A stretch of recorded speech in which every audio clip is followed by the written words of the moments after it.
to be excited about Detroit's technology scene thanks to a group of young local entrepreneurs who are able to turn their dreams into reality. We're here at Wayne State University's Tech Town to talk to Ken Bloink, co-founder of PostEgram, whose product was able to connect families all around the world, one Facebook status at a time. What inspired you to create PostEgram? Well, my business partner, Judy Davids, actually had this problem with her family.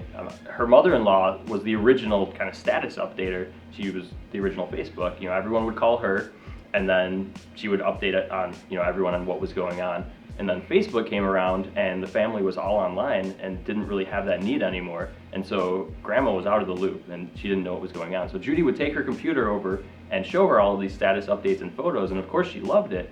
But she had no interest in buying a computer, getting internet access, and joining a social network. And so the PostEgram was a perfect solution because the people that are on Facebook are, just can continue doing what they've been doing, and then her mother-in-law receives a newsletter in the mail, just like she's used to reading a newspaper. So it's really perfect for everyone. Are there any other groups that could benefit from PostEgram other than those in the military or senior family members? Yeah, well, one group that has shown interest in our product is families of prisoners. So sometimes, a person makes a mistake when they're young and they're in prison, and it's hard to keep in touch with them. Most of the time, a person in prison is not close by home. They're in a prison that's far away, and so it's hard to go visit them.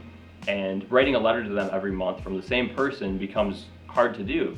And so with our product, you can include multiple family members, and it's automatic, so you don't have to remember to write that letter every month, and the person feels connected to the world. How have people responded to PostEgram? Well, so far the response has been great. We hear from people who've signed up for our service, and they're sending it to a grandparent or a parent, and we hear that they take it with them everywhere to show off the pictures of their grandkids. So that's great. And we also have the ability to include a personal message in the PostEgram, and a lot of people are actually taking advantage of that. About 80% of the newsletters that we've sent out so far actually include a personal message to the recipient, and it's creating conversations that probably never would have happened. So we're really proud of that. Other than your business partner, Judy, were there any other key players, supporters, or mentors that helped you along the way? And also, can you tell us what the best advice you've received so far? Yeah, Judy and I were both in a program called BizdomU, which is a business accelerator in the city of Detroit. It was started by Dan Gilbert, the owner of Quicken Loans and the Cleveland Cavaliers. And he told us that your most limited resource is that you only have 24 hours in a day. And we also heard from Jeanette Pierce from Inside Detroit, and she was telling us that everything you do is probably going to take longer than expected. And when we started out, that was so true. We didn't have enough time in the day to get everything done that we wanted to get done. So being able to prioritize the things that are most important and the things that are going to make us successful has been a huge benefit for us.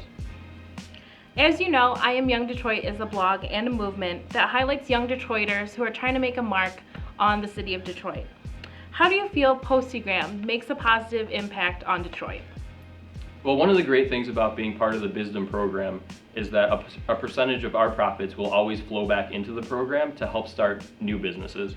So we're proud of that, and I think if we can get more people down here by hiring people for PostEgram and starting new companies, we can really start to change the perception of the city.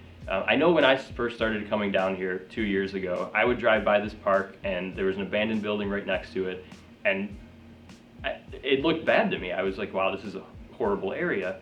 And now I drive by that same park and think, wow, this is a nice park. Like, there's people playing in there, and there's just this one abandoned building, but all of the other buildings around it are doing great things. So I think it's just a matter of perception. Once we can get people down here and see that things are really pretty cool, that I think that's the biggest obstacle that we can overcome.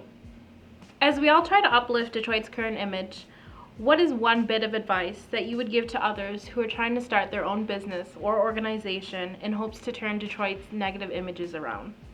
I think the biggest thing is just to get out there and do it. I think a lot of times people plan for a long time and try to think of all the problems that could happen, but you're going to learn a lot more if you just get out there and do it. And if you're not sure exactly where to start, you can look into programs like BizdomU, where you're going to spend 4 months learning what you need to do to start a business.